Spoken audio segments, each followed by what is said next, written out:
Tapos ang ginawang paglalagay ng China ng floating barrier sa bahura ng Baho de Masinloc, pinagpasya ng Kamara na baguhin ang confidential funds ng mga security agencies. Anila, makabubuti rin daw ito sa security agencies para sa kanilang kaligtasan at pagprotekta sa ating teritoryo. Si Hana Agon para sa iba pang detalye ng balita.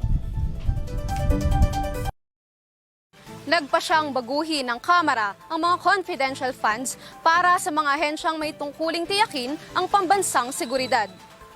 Ito'y matapos maglagay ang China ng floating barriers upang harangan ang bahura ng Baho de Masinloc. Nagsilbing serious concern para sa mga mambabatas ang ginawang hakbang ng China, lalo na't naglagay din ito ng panganib sa mga mangingisda ng Pilipinas.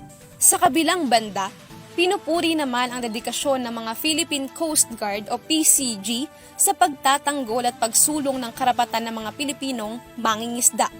Kasama sa mga ahensyang maaring tumanggap ng karagdagang pondo ay ang National Intelligence Coordinating Agency, National Security Council, PCG at Bureau of Fisheries and Aquatic Resources.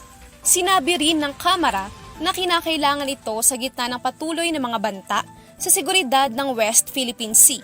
Dagdag pa, mas makakabuti rin ang mga ahensyang ito sa kaligtasan at pagprotekta sa ating teritoryo, pati na rin sa akses ng mga mangingisdang Pilipino sa kanilang tradisyonal na palaisdaan.